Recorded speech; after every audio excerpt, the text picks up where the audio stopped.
একদিন একজন কাঠুরে বনে কাঠ কাটতে গেল। বনে কাঠ কাটতে গিয়ে কাঠুরে দেখল একটি শিয়াল বসে আছে। সেই শিয়ালের দুই পায়ে ভাঙা। শিয়ালটিকে দেখে কাঠুরের খুব মন খারাপ হলো। সে ভাবল, এই শিয়ালটির দুই পায়ে ভাঙা, এ তো নিশ্চয়ই শিকার করতে পারে না, তাহলে এ কীভাবে খায়, কিভাবে বেঁচে আছে? কাঠুরে এগুলো চিন্তা করছে আর ভাবছে। হঠাৎ এমন সময় সিংহের গর্জন। কাঠুরে তাড়াতাড়ি করে একটি মস্ত বড় গাছের ডালে উঠে বসল। গাছের ডালে বসে কাঠুরে দেখছে একটি মস্ত বড় সিংহ, তার মুখে হরিণের মাংস।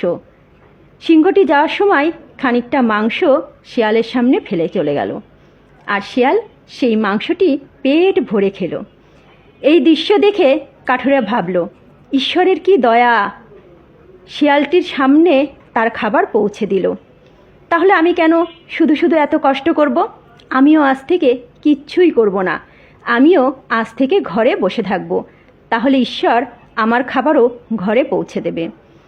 যেই ভাবা সেই কাজ। কাঠুরে তার ঘরে গিয়ে শুয়ে থাকলো।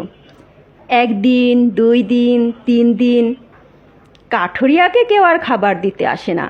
খাবার না খেয়ে কাঠুরিয়া খুব দুর্বল হয়ে পড়ল। একদিন কাঠুরিয়ার ঘরের সামনে দিয়ে একজন সাধু বাবা যাচ্ছে। তখন কাঠুরে ওই সাধু বাবাকে ডাকলো, সমস্ত ঘটনা খুলে বলল। সাধু বাবাকে বলল, ঈশ্বর শিয়ালের উপর দয়া করলো, কিন্তু আমার উপর কেন দয়া করলো না? সাধু বাবা সব শুনে হাসলেন, বললেন, শোনো বাবা, তুমি ঈশ্বরের সংকেতকে ভুল ব্যাখ্যা করেছ।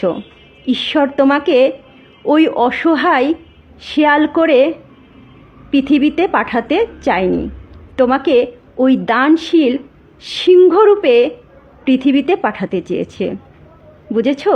তোমাকে ওই সিংহ হিসেবে পাঠিয়েছে যাতে তোমার জন্য আরও 10 জন খেয়ে বেঁচে থাকতে পারে। অন্যের উপর নির্ভরশীল না হয়ে নিজে পরিশ্রমী হন, নিজে সামর্থ্য হন। অন্যের কাছে হাত পাতার চেয়ে নিজে পরিশ্রমী হয়ে নিজে উপার্জন করে আরও 10 জনকে খাওয়ানোর মধ্যেই সার্থকতা। সবাই ভালো থাকবেন। ধন্যবাদ।